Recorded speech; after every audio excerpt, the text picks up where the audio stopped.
Hello বন্ধুরা, ভাবো তো একবার যদি ডোরেমন সত্যি এসে দাঁড়াতো তোমার দরজায়, নীল রঙের রোবট, গলায় মৃদু আওয়াজ আর পেটে একটা 4 ডাইমেনশনাল পকেট। ডোরেমন কার্টুনের নোবিতার মতোই তুমি কি তাকে তোমার জীবনে চাইতে?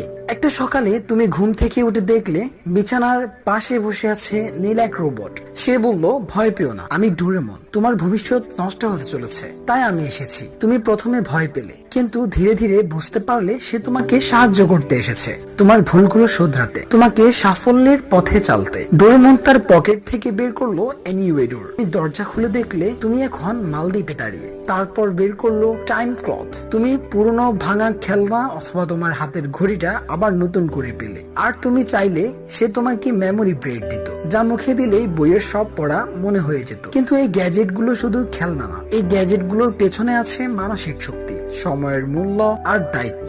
বাস্তবে ডোরেমন হতো হয়তো একটি অত্যাধুনিক এআই রোবট। তার চোখে ক্যামেরা, মুখে কৃত্রিম বুদ্ধিমত্তা আর ভেতরে একটি দুঃখী প্রোগ্রাম। তুমি যখন কাঁদতে সে তোমার পাশে থাকতো, তুমি যখন হাল ছেড়ে দিতে সে বলতো, নোবিতার মতো হাল ছেড়ো না, তুমি পারবে। তাকে পাওয়ার আনন্দ থাকতো, কিন্তু হারানোর ভয়ও থাকতো। তাহলে বলো, তুমি যদি ডোরেমনকে বাস্তবে পেতে, তুমি কি চাইতে? গ্যাজেট, সময় বদলানোর সুযোগ, নাকি শুধু একজন নিঃস্বার্থ বন্ধু? নাকি চাইতে টাইম মেশিনে করে তোমার ভবিষ্যৎ দেখতে, অথবা তোমার অতীতে যেতে? হয়তো ডোরেমন বাস্তবে আসবে না, কিন্তু তুমি চাইলে কারো জীবনে ডোরেমনের মতো হয়ে উঠতে পারো। তুমি কি করবে যদি ডোরেমন হঠাৎ তোমার ঘরে চলে আসে? কমেন্টে জানাতে পারো। আর আমাদের ভিডিও যদি ভালো লেগে থাকে, সাবস্ক্রাইব করতে পারো। ভিডিওটি দেখার জন্য তোমাকে অনেক অনেক ধন্যবাদ।